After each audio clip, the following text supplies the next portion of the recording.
कभी सोचा है कि क्या हो अगर हम एक ऐसे समय में जी रहे हों जो सचमुच में एक युग का अंत और दूसरे की शुरुआत हो? आज हम एक आध्यात्मिक डिस्कोर्स के जरिए इसी अनोखे समय यानी संगम युग को समझने की कोशिश करेंगे और जानेंगे कि देव पद तक पहुंचने का रास्ता क्या है। चलिए शुरू करते हैं। देखिए, इस डिस्कोर्स की शुरुआत ही इस एक पावरफुल थॉट से होती है। ये कोई मामूली बदलाव नहीं है, ये एक पूरी दुनिया का काया पलट है। एक दुनिया जो खत्म हो रही है और एक नई दुनिया जो ठीक अभी इसी वक्त बन रही है। तो आज हम इस पूरे सफर को इन 5 हिस्सों में समझेंगे।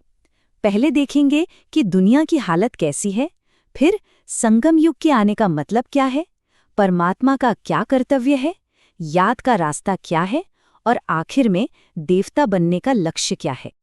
तो सबसे पहले इस बदलाव की जरूरत ही क्यों पड़ी? पहला पड़ाव है दुनिया का पतन, जिसे इस सोर्स में पतित या अपवित्र पुरानी दुनिया कहा गया है। इसके हिसाब से हम अभी कलयुग में हैं। ये वो युग है जिसे एक पुरानी और पतित दुनिया माना गया है। मतलब ये वो हालात हैं जो एक बहुत बड़े बदलाव की मांग कर रहे हैं, क्योंकि ये दुनिया अपने अंत के बिल्कुल करीब है। और सोचिए, जब दुनिया अपनी सबसे गिरी हुई हालत में होती है तो इंसान किसे याद करता है? एक बचाने वाले को, जिसे पतित पावन कहा जाता है, यानी पतितों को पावन करने वाला। और बस यहीं से कहानी में एक जबरदस्त मोड़ आता है। संगम युग का आगमन, वर्ल्ड साइकिल का एक ऐसा अनोखा पल जो सबसे ज्यादा जरूरी है। इसे नाम दिया गया है पुरुषोत्तम संगम युग, यानी सबसे उत्तम संगम का युग। ये पुरानी दुनिया के अंत और नई दुनिया की शुरुआत के ठीक बीच का एक छोटा लेकिन बहुत ही पावरफुल समय है। इसे पुरुषोत्तम यानी सबसे बेस्ट इसलिए कहा गया है क्योंकि यही वो वक्त है जब मनुष्य उत्तम से उत्तम यानी कि देवता बन सकता है। ये कलयुग और सतयुग के बीच एक पुल की तरह है।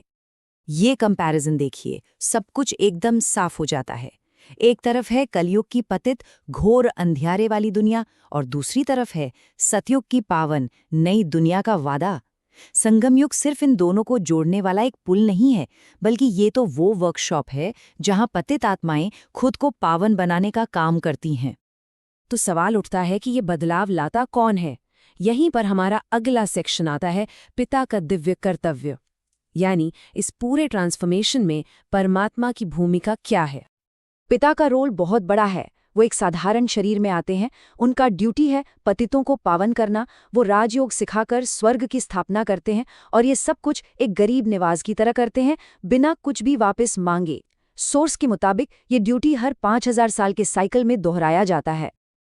अब सोच में एक बहुत ही इंटरेस्टिंग सवाल पूछा गया है, जो सेवार्थ बच्चे हैं, मतलब जो इस ज्ञान को दूसरों तक पहुंचाते हैं, उनकी बुद्धि में हमेशा कौन सी बात रहती है? और जवाब है, धन दिए धन न खुटे। ये कमाल का आइडिया है ना, कि आध्यात्मिक ज्ञान, स्पिरिचुअल नॉलेज एक ऐसा खजाना है जो जितना बांटो उतना बढ़ता है, कभी खत्म ही नहीं होता। ठीक है, तो ये प्योरिटी हासिल कैसे की जाए? प्रोसेस क्या है? हमारा अगला सेक्शन इसी पर है, याद का मार्ग, यानी पावन बनने का तरीका। इस शुद्धिकरण के प्रोसेस को 3 बहुत ही क्लियर प्रैक्टिकल स्टेप्स में बताया गया है।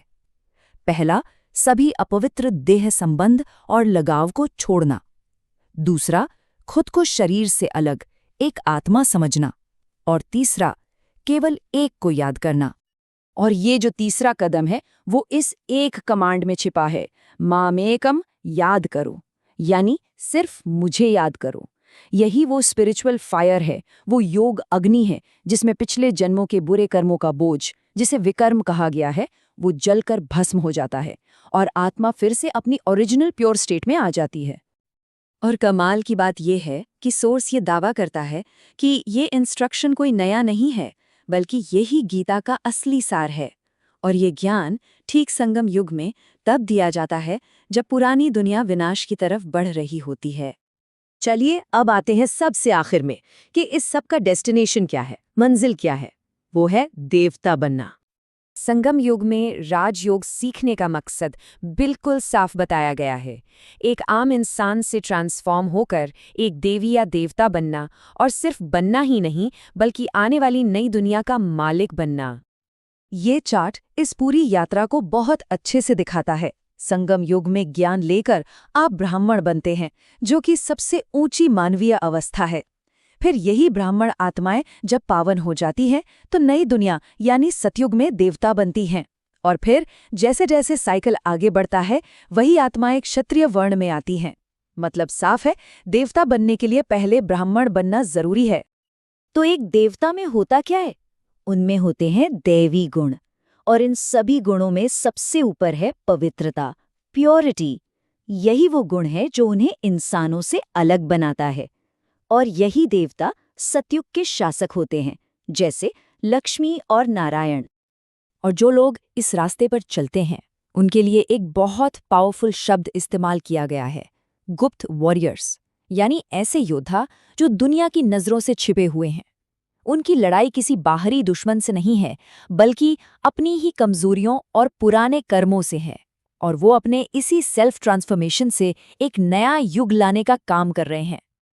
और आखिर में हम आपको बस इसी एक सवाल के साथ छोड़कर जा रहे हैं। जरा सोचिए, क्या होगा अगर 5000 साल के इस पूरे वर्ल्ड साइकिल का सबसे जरूरी, सबसे निर्णायक क्षण ठीक अभी हो? इस पर विचार जरूर कीजिएगा।